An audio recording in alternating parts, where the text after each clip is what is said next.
Good morning, everyone. It's 9:30. I just invite you to take your seats so we can get started.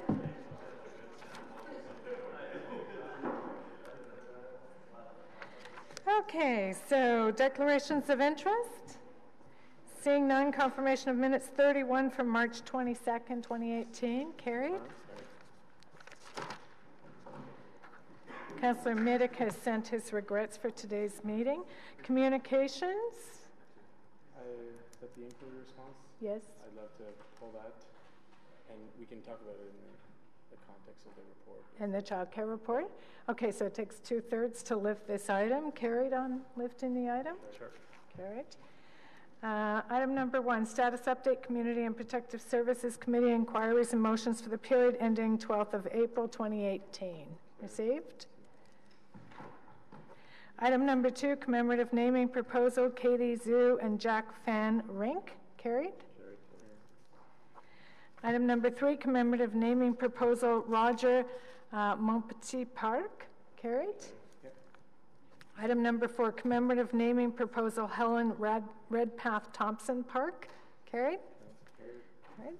Item number 5, child care and early years transformation. There's a presentation. We're going to hold that and return to it. And item number 6, Ottawa Fire Services 2017 annual report. Questions, so we'll hold that item as well. Okay, so returning then to our first held item, item number 5, child care and early years transformation.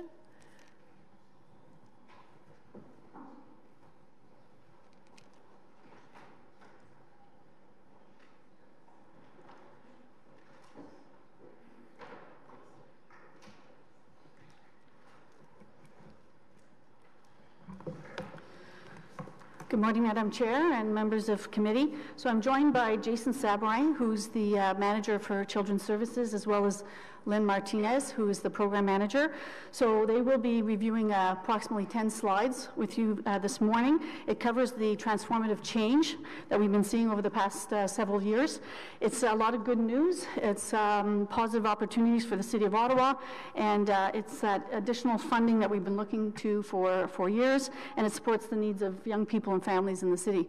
So I turn it over to Jason and Lynn.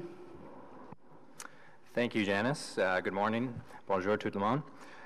These are very exciting times for childcare and early years services, and I'd like to take a quick second to thank staff and our sector partners for their continued efforts in implementing new provincial initiatives in order to support parents and give children the best possible start in life.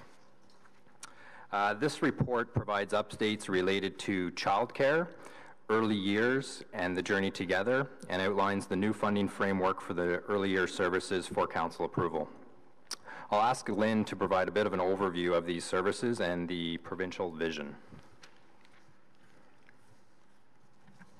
Thank you, Jason. Bonjour, good morning. Since the city has recently taken the responsibility for early years services, it is important to take a moment to very briefly explain the difference between childcare services and early years programs. Childcare is the caring for and supervision of children ages 0 to 12 in licensed settings. These quality childcare programs foster the development of children and are provided in homes, centers, or in before and after school programs. They allow families to return to the workforce or to pursue their education, and families can also apply for fee subsidies to receive assistance with the cost of childcare. Early years services are free of charge programs that provide opportunities for children ages 0 to 6 to participate in play groups with their parents or caregivers in attendance. Early years programs also offer workshops and pre- and postnatal supports. Through these services, families and caregivers have access to information, resources, and referrals to specialized services as needed. Comme la Ville assume depuis peu la responsabilité des services à la petite enfance, il est important d'expliquer brièvement la différence entre les services de garde et les programmes pour la petite enfance. Les services de garde d'enfants sont offerts pour les enfants de 0 à 12 ans dans des programmes agréés en milieu familial, en centre, ainsi que dans des programmes avant et après l'école. Ces services de qualité favorisent le développement des enfants tout en permettant aux familles de travailler ou de poursuivre leurs études. Les familles peuvent d'ailleurs faire une demande de subvention de garde d'enfants qui les aidera à assumer le coût des services de garde. Les services à la petite enfance, eux, sont offerts gratuitement et permettent aux enfants de 0 à 6 ans de participer à des groupes de jeu avec un parent ou un responsable de garde présent. Grâce à ce programme de qualité, les familles et les responsables de garde ont aussi accès à des ateliers, des ressources pré- et postnatales et peuvent obtenir des renseignements et des services spécialisés. Now, since, as the Consolidated Municipal Service Manager, the City of Ottawa is responsible for the planning and management of a local childcare and early years system that responds to local needs and aligns with the provincial vision. The province released the Ontario's renewed Early Years and Childcare Policy Framework in 2017. This framework sets a vision for a system in which all children and families have access to a range of high-quality, inclusive, and affordable early years and childcare programs and services that are child and family-centered and contribute to children's learning, development, and well-being. The framework includes 4 important themes: affordability, access, quality, and responsiveness, and is comprised of 7 key areas of action. À titre de gestionnaire des services municipaux regroupés, la Ville d'Ottawa est tenue de planifier et de gérer un réseau local de services de garde d'enfants et à la petite enfance qui répond aux besoins de la population et cadre avec la vision de l'Ontario. Le gouvernement provincial a publié le cadre stratégique renouvelé pour la petite enfance et les services de garde de l'Ontario en 2017. Ce cadre établit la vision du nouveau réseau. Un réseau où l'ensemble des enfants et des familles ont accès à une vaste gamme de programmes et services de haute qualité, inclusifs et abordables pour la garde d'enfants et la petite enfance, qui sont axés sur les enfants et les familles et qui contribuent à l'apprentissage, le développement et au bien-être des enfants. Le cadre stratégique a 4 piliers importants: l'accès, l'adaptabilité, l'abordabilité et la qualité, ainsi que 7 domaines d'action clés. So in order to respond to local needs and align to the provincial vision, the city is required to create a 5-year service system plan by June 30th, 2019. The plan will identify current and future service gaps and opportunities to better meet the needs of parents and caregivers. Consultation with the sector is an important component of this process, informing the integration and transformation of the local system in Ottawa. The city has already actively engaged with the sector through the establishment of a childcare and early years system planning advisory group. This group includes childcare service providers, preschool and nursery schools, early year providers, the school boards, and Francophone and Indigenous service providers, and those who provide services to children with special needs. The establishment of this group has set the foundation for us to work in partnership with service providers to develop a service plan that aligns to the renewed provincial framework. Our next step is to consult in 2018 with families in order to develop a needs analysis to identify service gaps and opportunities. The service system plan will be presented for council approval in 2019. So now just some updates on childcare. The province provided the city with an additional $13.6 million in the fall of 2017 and $10.3 million in 2018 to increase access and affordability of childcare, including additional fee subsidies. The province also provided $4.4 million to offset the cost of the minimum wage increase on childcare service providers. So since September 2017, nearly 950 additional children have been placed and assisted with fee subsidy, and it is anticipated an additional 1,000 children will further benefit from this additional funding, significantly reducing or possibly eliminating the childcare wait list for fee subsidy. All children currently eligible for fee subsidy have been approved and added to their preferred providers list. To further help these families secure a placement, we will also be providing additional funding to childcare service providers in order to increase access and affordability for families. This could include increased operating hours, offering part-time care to families, or additional licensed home providers. The additional funds will also be used to increase affordability and help reduce or avoid fee increases. Capital funding will also be available in 2018 to increase access and support the creation of new licensed spaces in high priority and or underserved areas of the city. This also includes new spaces in schools that the province directly funds. Now an update on the early on services. In 2016, the province announced that it was merging existing provincial funding programs into an integrated system of services and supports for children aged 0 to 6 and their parents, called the Early On Child and Family Centers. The city took responsibility of these programs on January 1st, 2018. The province did provide the city with an additional $2.9 million reflecting the scope of the new system. The city is currently in the middle of a one-year transition period while maintaining existing services in order to minimize service disruptions and allowing for additional time to work with community partners to structure and build the new system. The city engaged with over 2,000 service users to develop a needs analysis that showed parents and caregivers were looking for more locations, less travel time, extended and flexible hours including nights and weekends, and additional play groups. A new funding framework is being recommended starting in 2019 that includes the establishment of service areas, a service complement that aligns with the needs analysis from families, and an evidence-based funding formula that will allocate funding proportionally across the city with a focus on vulnerable families and Francophone and Indigenous services. This new framework will ensure services are responsive to the needs of individual communities, including more location, less travel time, extended hours, and additional playgroups.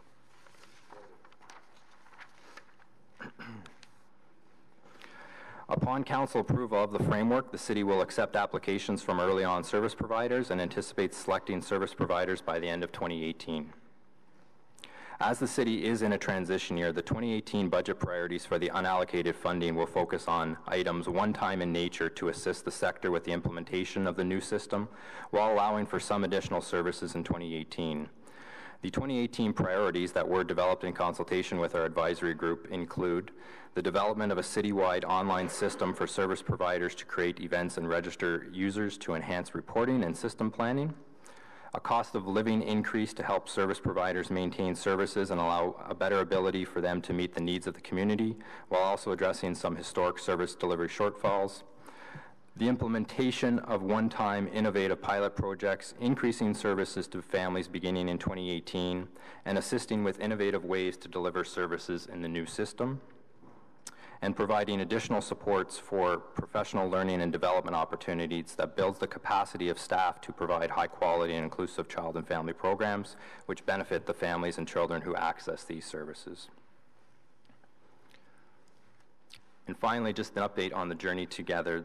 The Journey Together represents the provincial plan to respond to the Truth and Reconciliation Commission's calls to action, addressing the legacy of residential schools and reconcile relationships with Indigenous people in Ontario. The purpose is to increase the number of culturally relevant licensed childcare spaces and expand access to child and family programs for Indigenous children and families living off reserve in Ontario. The city was responsible for coordinating local needs assessment and supporting the development of proposals by Indigenous partners to address the local needs. The province approved 5 proposals for a total of $9.6 million in 2018 and 2019, and this funding will create 49 new childcare spaces and 4 child and family programs that will serve over 2,000 additional people. That does conclude our presentation, and I'd be happy to answer any questions. Okay, thank you. Start with Councillor Nussbaum and then Fleury. Thank you very much for the presentation. The report addresses the issue that I know you were dealing with a couple of years ago with the transition in the way the funding worked for childcare, transitioning to the money going to the family as opposed to the childcare center. And there's discussion about how this additional funding will probably fix that problem. Although you say in the report that you'll wait and see, and if it doesn't, you've got this $5 million reserve that you can use to help them if need be. So that is obviously a very, very good thing. And the second change that we saw, I think last year, particularly not so much for the childcare, but for particularly the before and after school programs. And I don't know if Mr. Chenier is here, but maybe you can answer this if this is more within his bailiwick. But there were, I guess, changes in the legislation that required some of these providers to have staff in-house who had particular requirements. I don't know if they had to be early child care educators or there was some kind of staffing change. And I remember at the time that a number of service providers of after-school care were concerned about those changes, and there was the option for municipalities to provide essentially exemptions and to do their own inspection of these facilities so that perhaps the rigorous requirement wasn't actually necessary. And I'm just wondering if, I know it's a little bit off topic from what the report is dealing with, but I'm just wondering if there is a positive knock-on effect, not just for childcare providers, but also for these pre and post school program providers, and if this problem with the additional statutory requirements for the staff there has been fixed, or what the status of that is. Yeah, so I'll try to provide a bit of an update. Just as a bit of background, some of the issues that recreational programs were facing were changes from the legislation that didn't allow them to serve 4- and 5-year-olds. So I know if Dan was here, he'd provide you that he did transition families out of those rec programs. Basically, we provided fee subsidies for those families to enter the school system for the before and after care, and the school boards are required by legislation as well to grow to meet the demands. So that has been seamlessly transitioned, and there is definitely fee subsidies to help those parents with those before and after school programs as well. Okay, my second question is the increased funding envelope. I think 13 million is the additional injection this year, is that right? It's very complicated, but definitely we got 13 million in 2017 related to childcare, and an additional 10 million as well in 2018 for childcare. I guess my question is are there assurances from the province that that amount will be continuous and will grow with inflation? What is this? Is that has that commitment been made by the province that this is now ongoing funding? Yes, I mean, everything in this report, we have an approved agreement from the province for this year. Obviously, there's been provincial announcements on future allocations, which we'll still have to wait for provincial budgets to be passed in elections, but everything in this report is committed. Okay, that's important. It is. Because when you hire eight new people, you're creating, of course, an ongoing operational liability that you want to make sure is funded. So that's important. Thank you. And this is great news from what I can tell. Thank you, Councillor Nussbaum. Councillor Fleury. Merci, Madame la Présidente. Et puis, moi aussi, je pense que c'est une belle journée. Finalement, on arrive à avoir un peu la lumière au bout du tunnel pour certains parents qui sont sur les listes d'attente.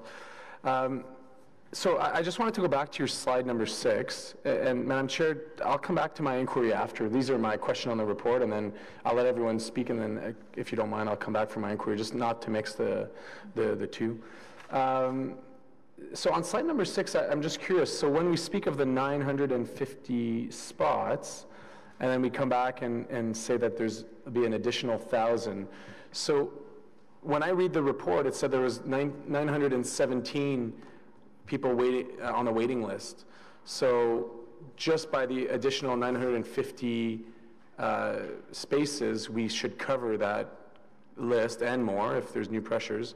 But then I'm confused as to the reference to the 1,000. Maybe you can just explain that.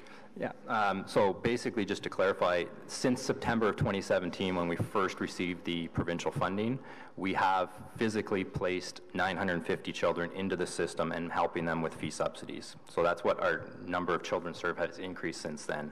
So there still remains approximately 900 people on the fee subsidy wait list. They have all been financially approved and added to their preferred providers list, and now it's just a question of when they can secure a spot with their preferred provider. So we rounded the number there from 1,000, but that 1,000 basically considers all the people still currently on our wait list that we have the financial ability to help them through fee subsidy. Okay. In the instance where I guess this is it's out of our control in the sense that when a family is eligible for the fee, or when they have a child who's in the age bracket, they can apply for the subsidy component, and then if the dollar is available, we provide it. In the instance where not all of those dollars were spent, are we able to carry those funds to the following year so that we can continue to not have waiting lists? Like how does that function in the instance where the amount of money we received in a previous year wasn't completely spent? Yeah, so in 2017, because the provincial agreement was a bit delayed, they did give us the ability to flow that funding into 2018, but typically we are not allowed to carry funding forward. So any funding we have for this year has to be spent, whether through fee subsidies or through the other strategies we're taking to increase access through general operating to help providers increase access so that there is more spaces or flexibility to meet the parents' needs. And if it isn't, what happens to those funds? Like if there were funds that remain? Typically, any provincial funds that are not spent in the year have to be returned to the province. To the province, okay. So in this case, what I thought it was, you know, the increase of 24 million, the goals for the numbers kind of seem to give us a range of a period where we know there'll be no waiting list. But I didn't see a target date, or I didn't see, so can you maybe, like, yeah. Why don't we have a target date? It's such an important thing to not have waiting lists for subsidy. It definitely is. Access remains a major issue in the system. So even though financially we have the ability to place more children, there may not be enough access in particular areas of the city, which is why our other strategies this year is to focus on providers trying to increase their hours or increase flexibility. And then the capital component to that of building more spaces is vitally important to making sure parents have access to these licensed spaces. Okay. So I'll come back on for my, my inquiries later if you don't mind. Actually, Councillor, keep going because there's nobody else on the list. Okay. So relating to my inquiries, so tell me where I'm wrong. We have two lists. We have a list of daycares and spaces, and then we have a list of people that want subsidies. Now, in the past, it functioned well where someone would get a subsidy, or the individual was identified with subsidy, but the subsidy was actually located in a location, in a garderie. Now we've split that where we have a subsidy component, you're on the list, you get the subsidy, and then you can choose to go anywhere in town, and that payment will be covered by the subsidy portion. But there's no physical space that's dedicated to a subsidy. So there's two elements to that in my inquiry I just felt the response was plain, is that I don't understand. We know how many spaces are licensed, and we have agreements with our providers, so I don't understand why that number is not more transparent as to on a weekly, monthly, whatever basis that, you know, I'm Child Care Center X and I have vacancy of X. And that be provided just in a public forum. Like, I find that very, it seems outdated that that's not in place. So, and for me to, you know, the response really spoke to going back to a group. I'd love for this committee to make a bit more of a direction to say, no, we're not looking for the feedback of the group. This is a government transparency measure that if you are to work with us in this context, you will have to provide, I don't know if the real-time data is the appropriate wording, but some real data so that we know how many spaces are vacant, so that there's a fairness measure. So maybe you could speak to, I know sometimes in response it's very simplified, but maybe you could speak to that. Yeah, for sure, I'd be happy to. So first off, you aren't wrong. This is definitely important to help parents access the system and giving them information. What the inquiry answer we were trying to give is, it takes a bit of time to work with service providers to capture that data properly, and then to relay it in a way that can actually help parents. The data we have currently would not help parents. We need to work with our service providers to figure out how we can capture that information, and like you said, in a more real-time manner, and then build a system that can do that. So we have a subgroup built with service providers to start that conversation, to figure out how they can provide us the information we need to help parents, and then how to build that platform. So it is a priority for us. It'll take us a bit of time to develop that and work with the service providers. The number of priorities we have in 2018 is increasingly growing, but it is important, and we are going to work with our service providers to develop that and have it in place hopefully by 2019. And is the group of IT at this, thank you for that, is the group of IT and the folks that do open data, because I really, there could be amazing apps out there that could provide that traction. So are you engaging both of those groups at the city to unlock those solutions? Yes, we are. We are working closely with our digital strategy group in the city to figure out how that can also be leveraged as part of this. Our first issue to tackle is getting the data, and then those will be built in as we work forward through this, so that it's, the ultimate dream would be to have a mobile app that parents can see, okay, where is spaces available, or what is the waiting time for this, so that parents can actually pre-plan and understand this is their options. And okay, I'm comfortable with that. Is there some direction that you need, or some authority you need from committee today that could accelerate that? I don't believe so. I mean, high-level access and system awareness is built into the provincial priorities. We need to develop plans in order to increase a lot of that, and this has already been on our radar to try to figure out how we can give that simple information, whether it's to full-paying families or even to help fee subsidy clients just understand with even planning, like what is a wait at this agency, what is a wait at this one, so that they can have some comfort in knowing what they're doing when they do need childcare needs. Okay. So I'd love if the clerk in the minutes could reflect that, so that we can, because for me, I get your response. I think it's more clear now at committee, but I do want a timestamp on this, that there is a commitment from staff that we are to come back with some measures of fairness. So I don't know how that can be accounted for. Okay. And then my final one, which I go back to my initial 2 lists process, subsidy, spaces, and daycare. I understand in the past why we had to work with the parent who needed the subsidy to ensure that the space was available in the daycare. That made total sense to me.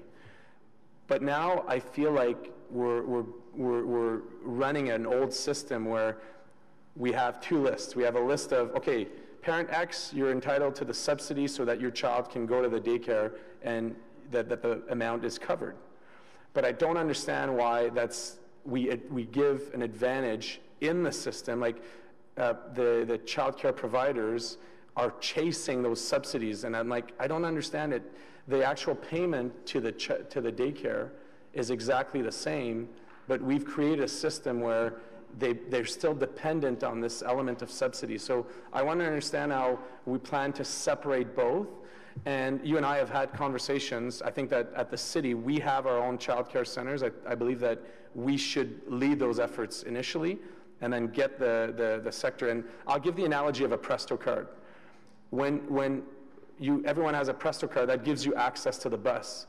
But the amount that you've paid for your Presto card, that you be an adult, a regular adult, or a U-Pass or whatever, that you don't see that. And I think that kind of trips up the system. If there were no spaces in daycares, we'd have a different discussion, but because the spaces are available, because the systems run in parallel, I don't understand why there's touch points. So maybe you could illuminate us as to what the game plan is there. Yeah, so you're not incorrect. It is definitely back to the provincial vision of increasing access and affordability for all children.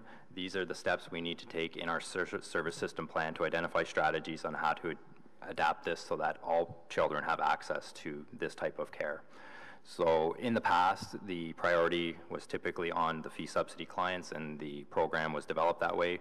Now with this renewed framework from the province, we need to develop better strategies to ensure access is for all children, and that'll be changing the wait list and different things like that. So we will bring those strategies forward in our service system plan after we've done consultation and after we've gathered information from families on what they're looking for in these type of care.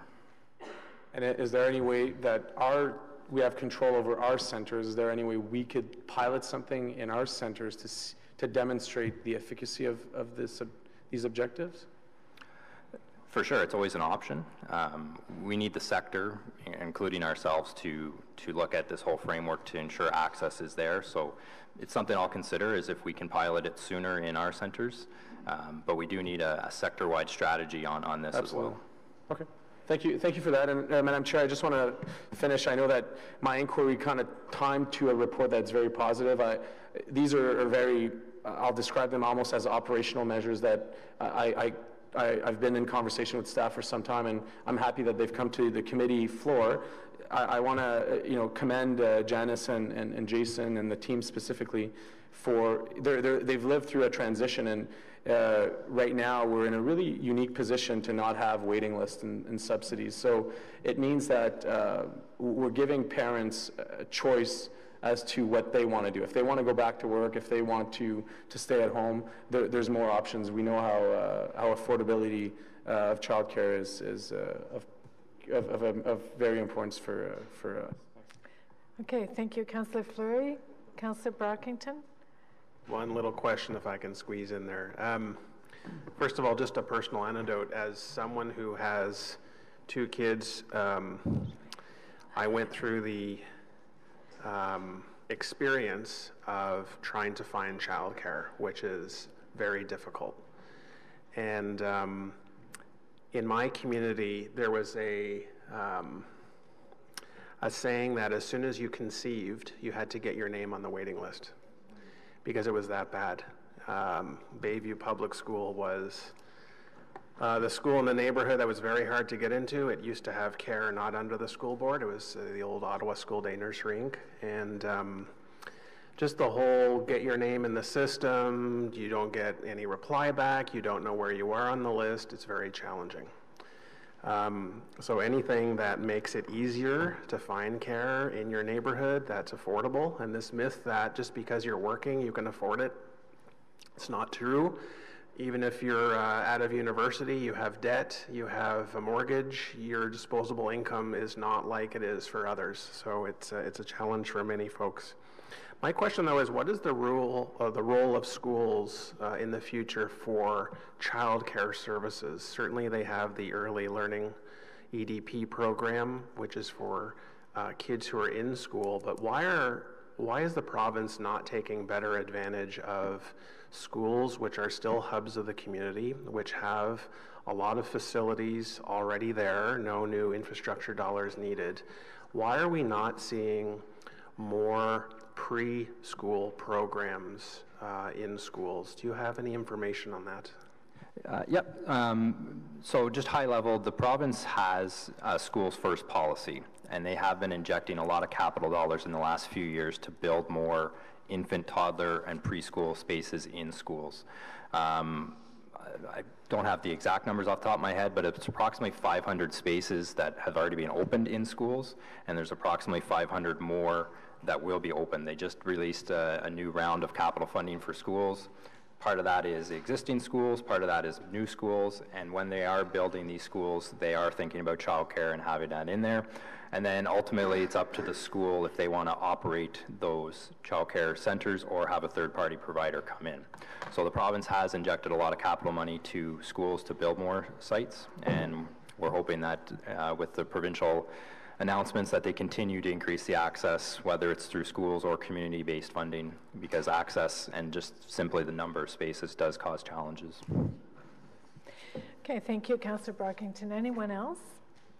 Well, thank you, Jason, Lynn, Janice, for your presentation. Very thorough. We appreciate it, and it's good news. Obviously, I think all we can hope is that whoever forms the next government in the province of Ontario, whoever that might be, maintains the commitment to childcare in the province, because obviously this is much better than we've seen in the past, and we're trending in the right direction. We'd hate to go back in time when we have a different government if that's the outcome in June. So thank you for your work. You've done a great job.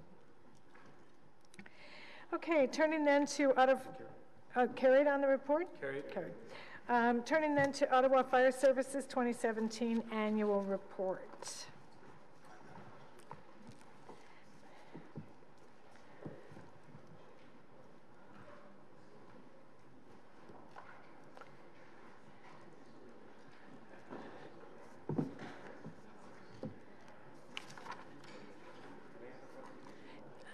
I think they have some slides, yeah. I'll put you on first.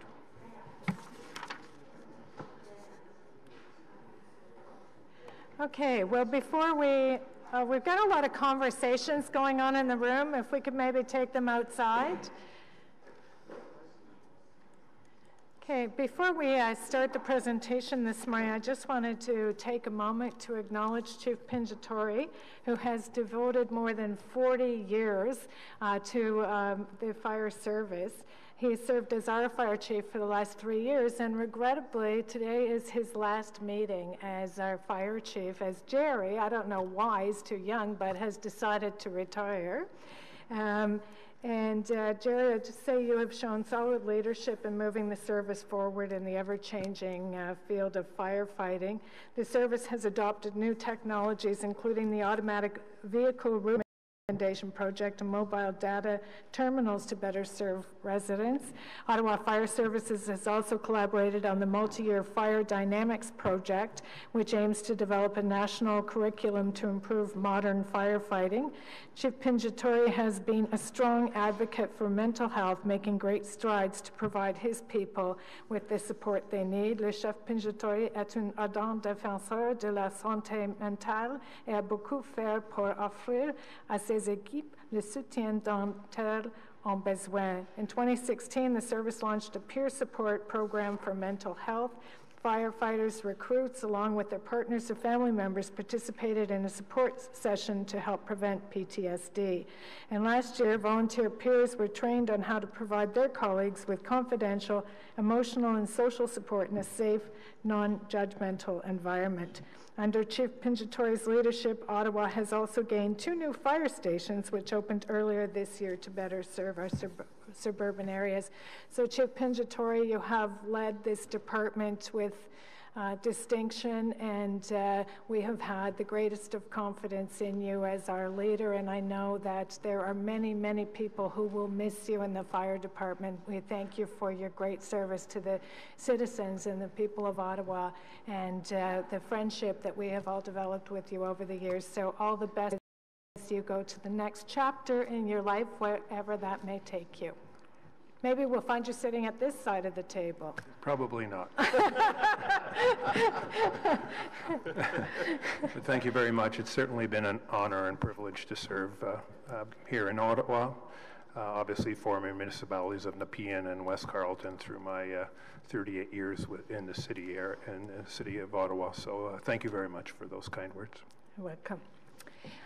So over to you for the presentation. Madam Chair, this morning, it's our pleasure this morning to present to you the annual report of the great work the men and women of the fire service do. I also echo your comments. We're losing a great leader, and he's been tremendous support to me and the entire department, but more importantly, the fire service.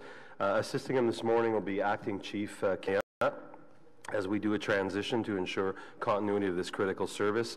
Jerry and Kim have been tag teaming the service.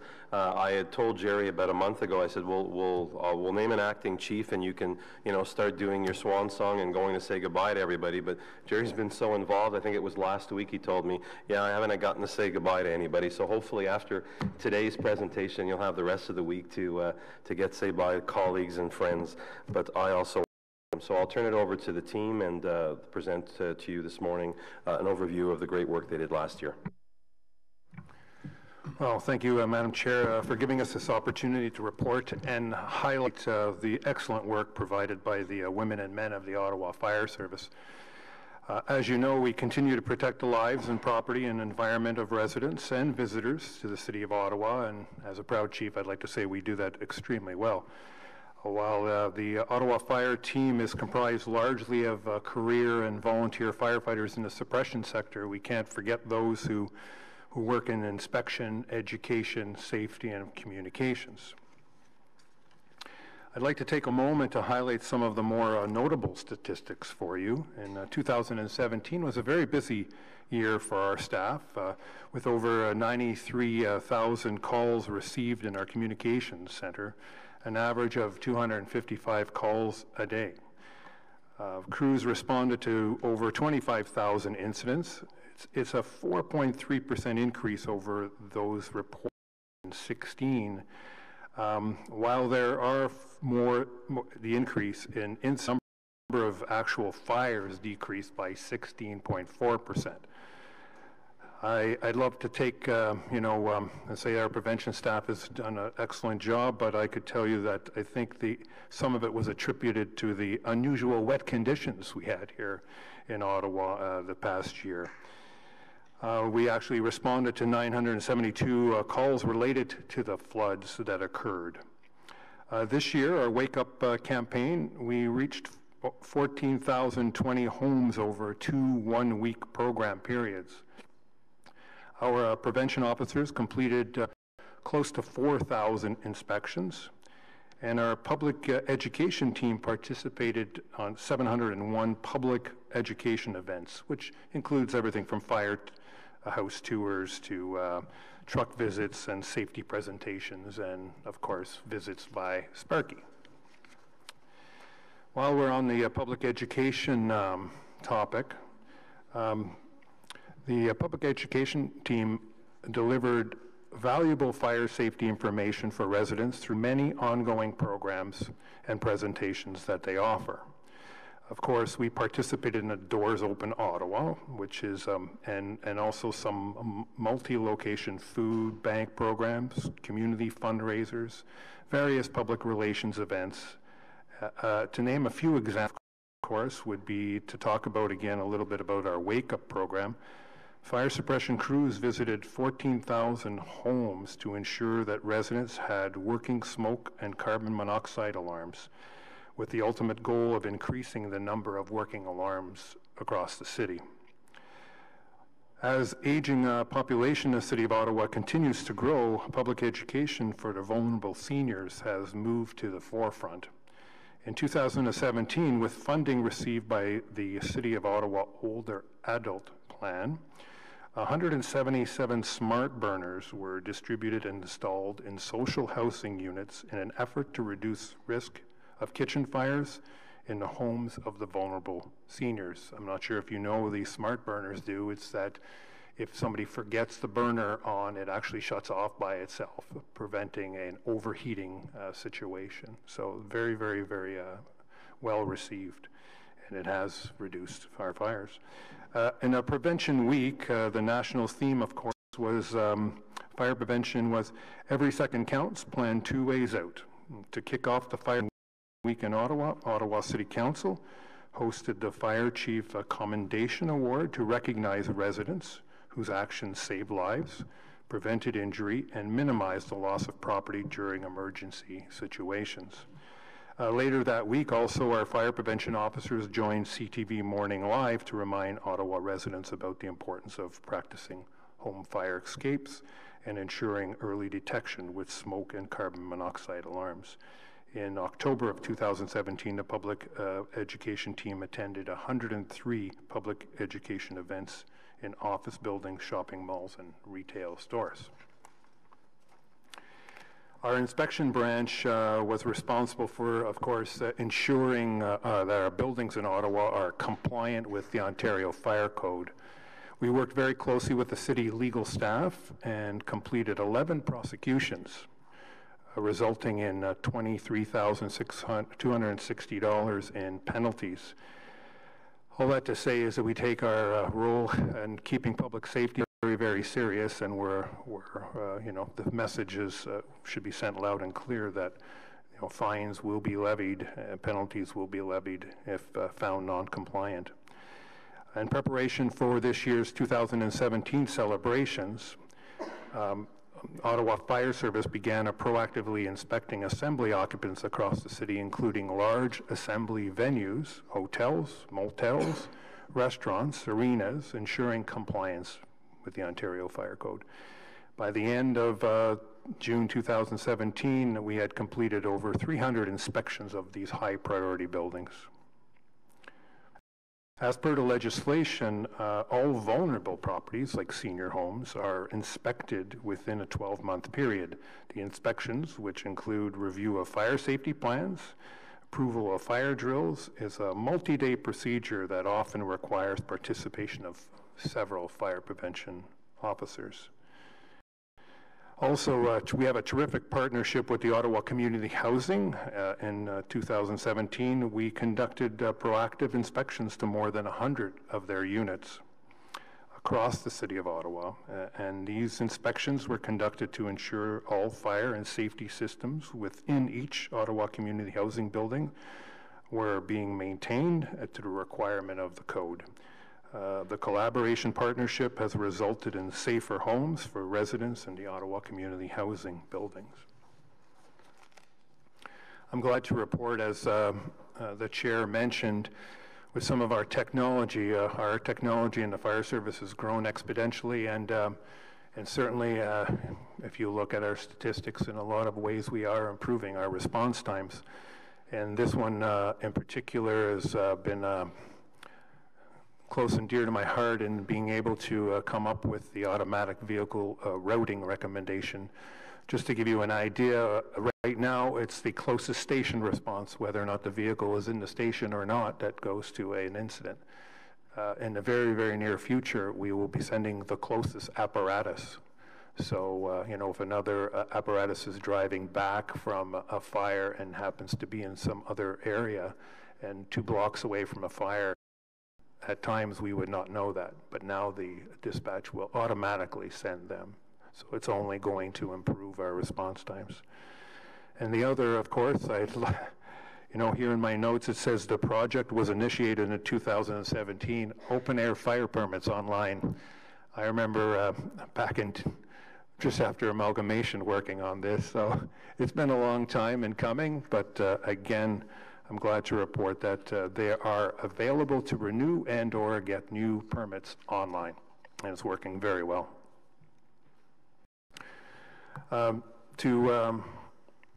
I guess, highlight some of our leadership and innovation in our department, once again, we'll talk about the Fire Dynamics program.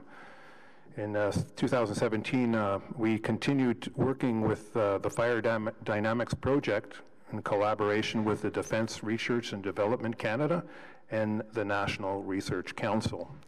Fire dynamics, if I can explain it, is understanding how modern fires develop and how they are dangerous. Just to reinforce the issues that happened to us earlier this week, proves that over and over again. And the goal of this multi-year project led by Ottawa is to develop a national curriculum with input over 13 other countries. In October 2017, we held a major media event highlighting the new curriculum and its ability to improve modern firefighting techniques.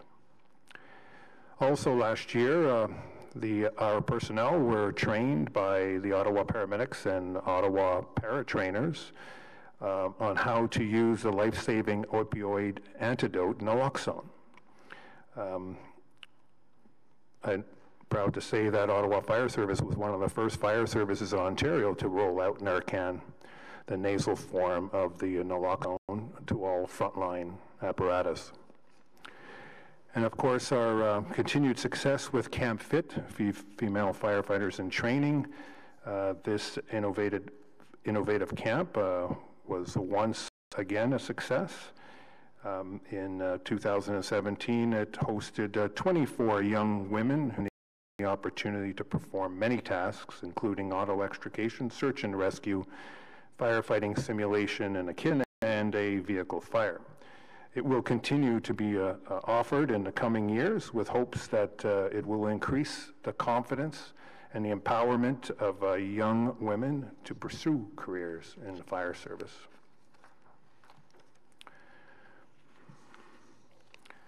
The mental health strategy that, again, when I first took on the responsibility of fire chief, stated that this was very, very important to me. It's so important. I have seen a tremendous change in the culture of the fire service. There used to be a time that we looked after our equipment better than our personnel, and that has changed. In our mental health peer support strategy, we have a peer support program that is key component of PTSD prevention.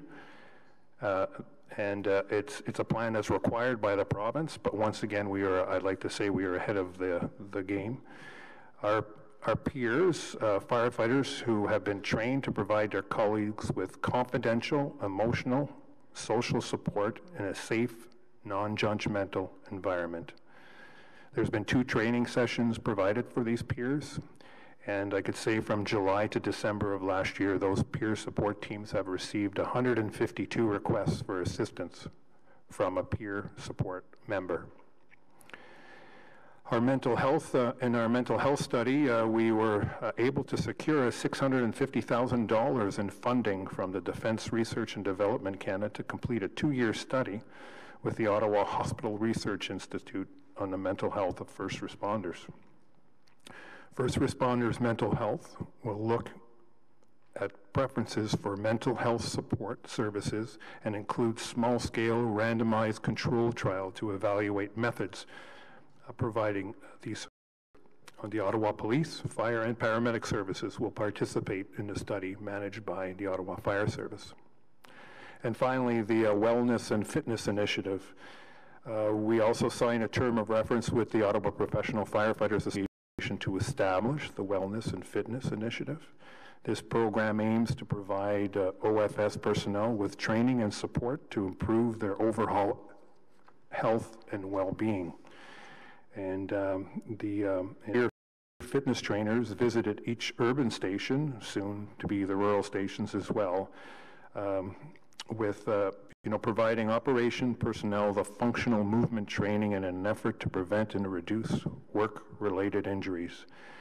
And in December of 2017, all of our fitness trainers became certified as peer fitness trainers by the International Association of Firefighters. And I could tell you that there's a lot of components of this wellness fitness training I see day in, day out. We have seen a reduction in injuries because they are training better and the right muscles groups. And the other issue, personally, I could tell you that when I'm invited to a station for a lunch, used to be a time in my day where there was heaps of hamburger meat and you name it.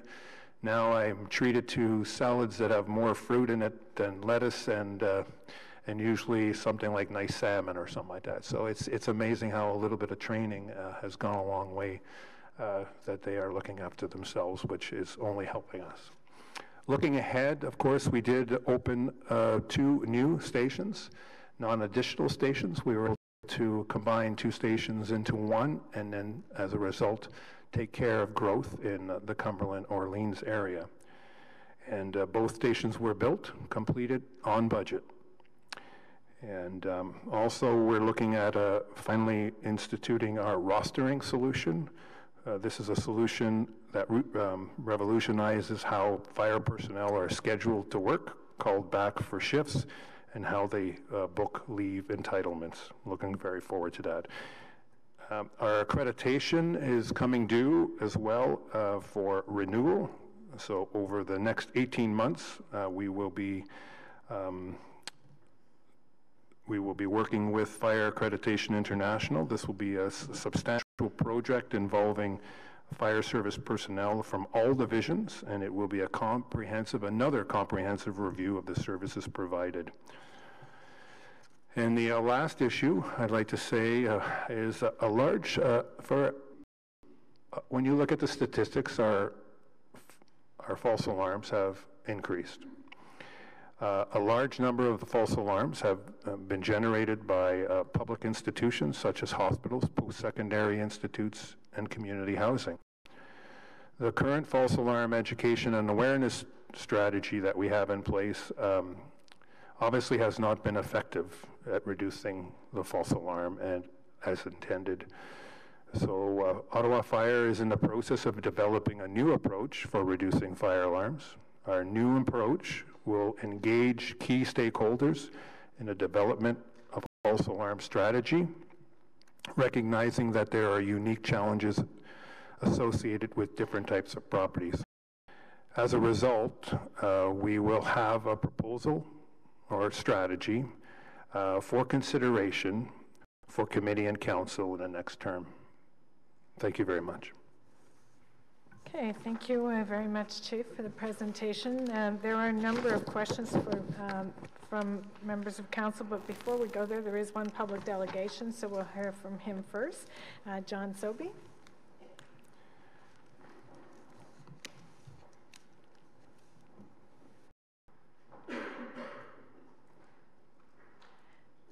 I know you know the drill here. You have 5 minutes. Go ahead. And the clock. Well, good morning, Madam Chair, members of CPS Committee, council at large. I couldn't let this opportunity go by without sharing with you and recognizing, and through you, Madam Chair, as you did earlier on, we'd like to, on behalf of President Kennedy and the Ottawa Professional Firefighters, our 980 members, acknowledge the work we have done with our fire service leader, Jerry Pinjatori. Both Chief Pinjatori, President Kennedy share a very common interest.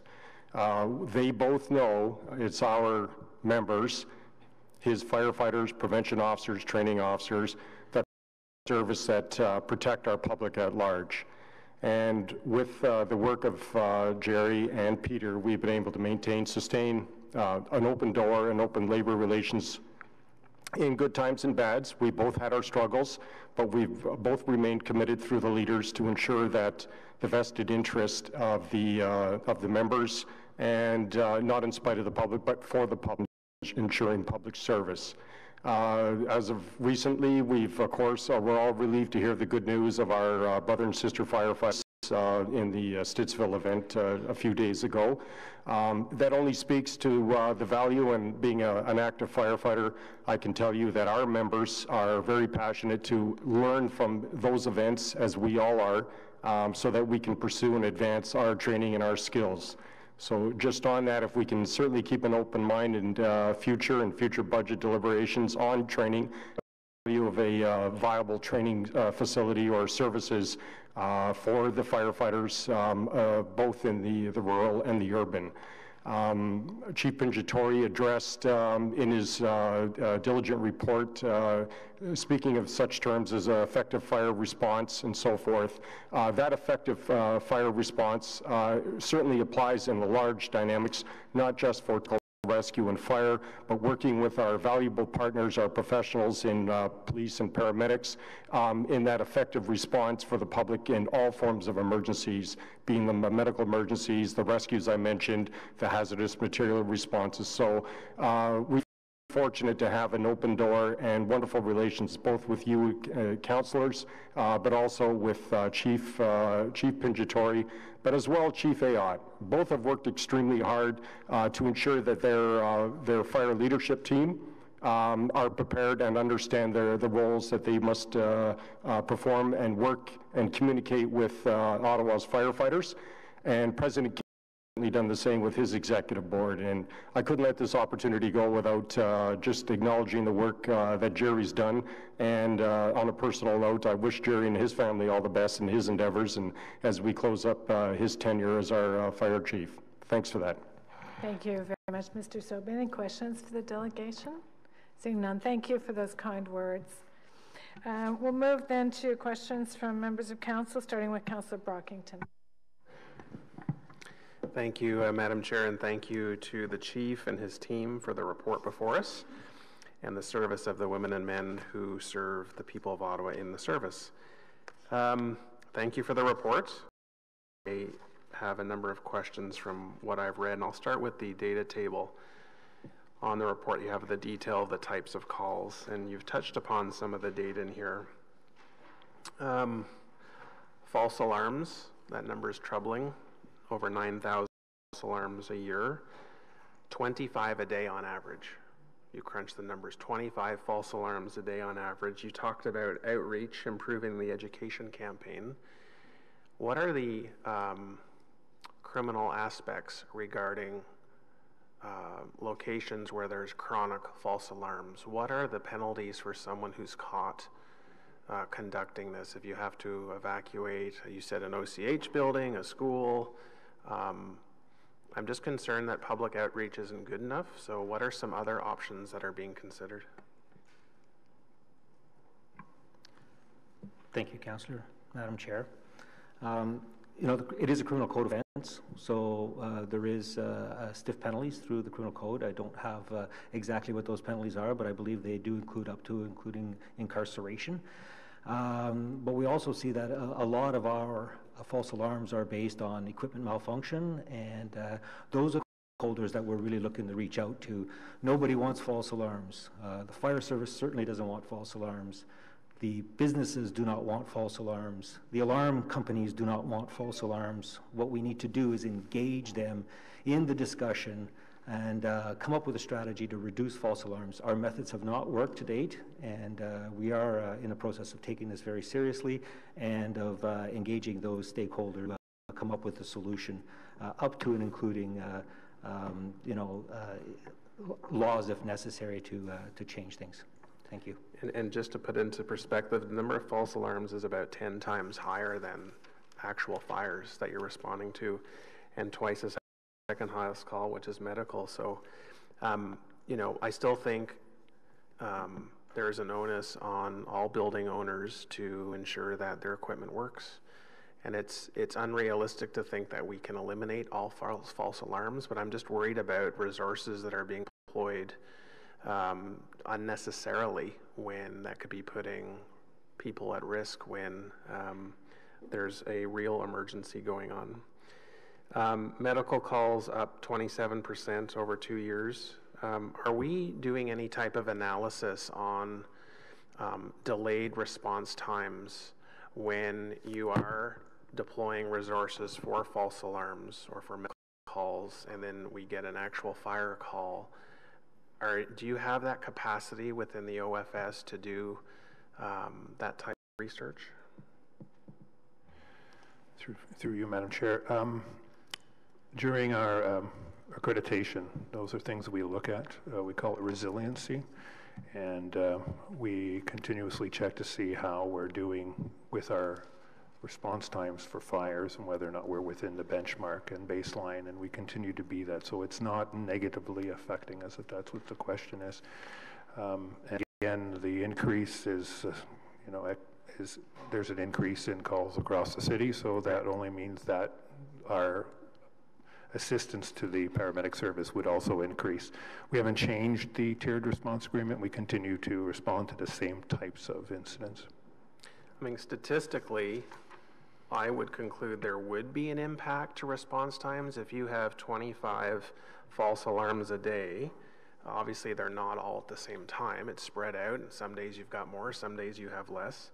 But eventually, because your sample is so large, 9,000, you are going to have real emergencies that are being impacted. But your response time seems reasonable.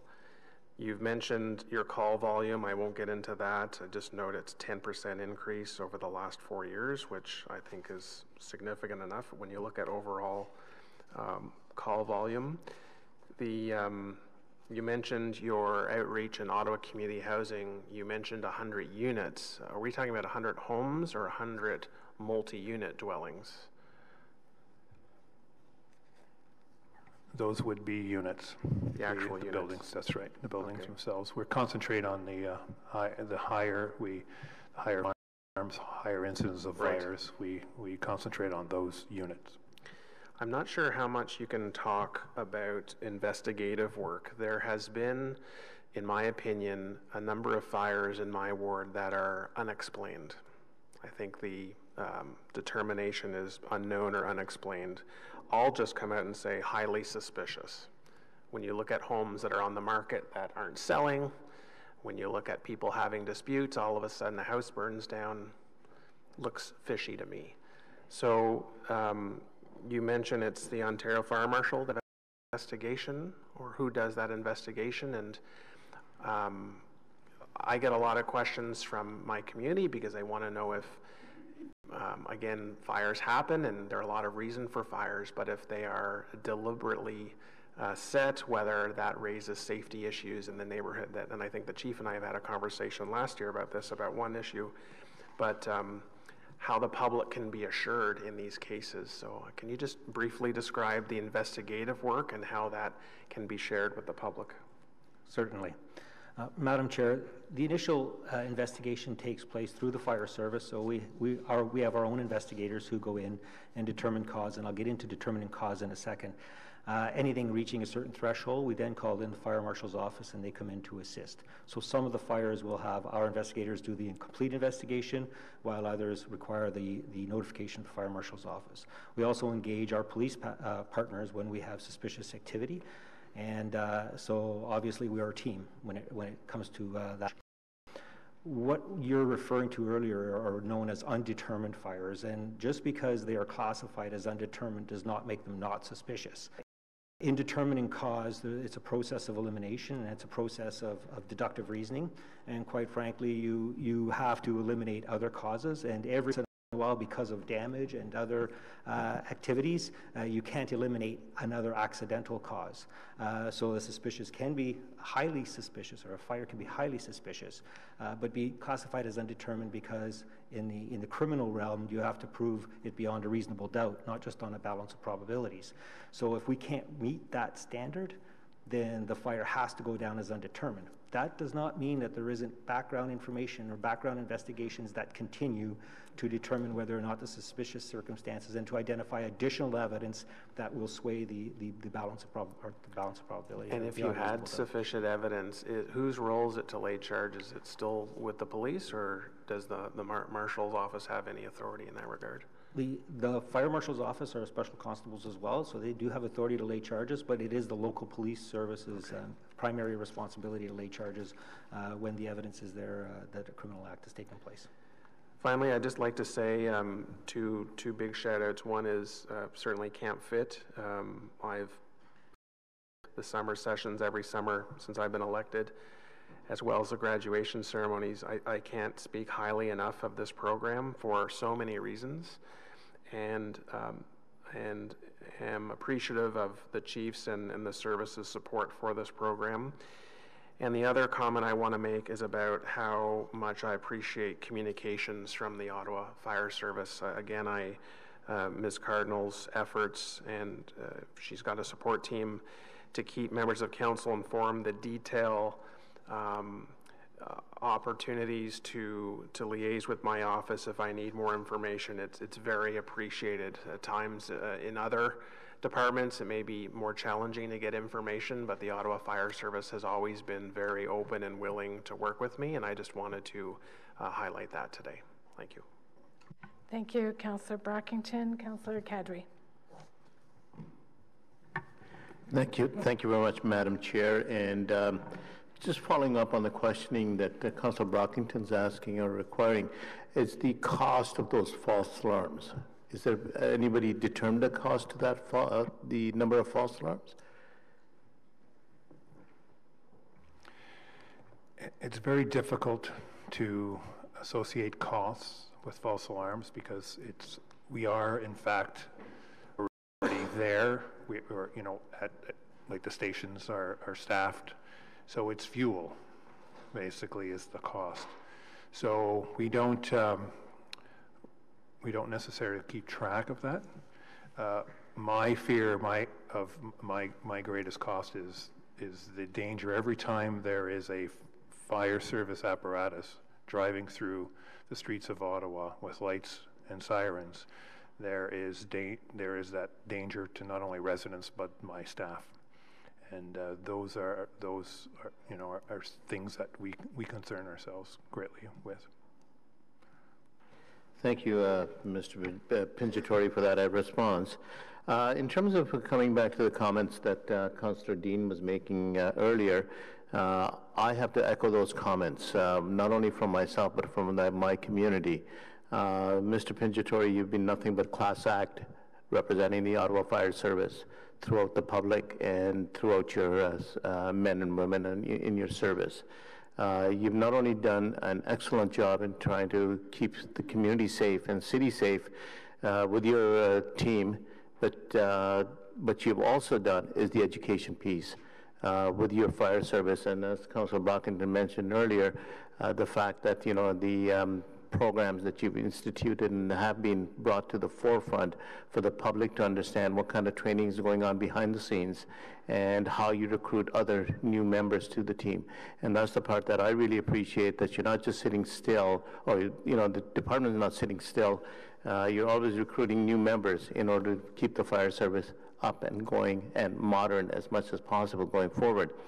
I do also have to say, Mr. Pinjatori, or Chief Pinjatori, is the fact that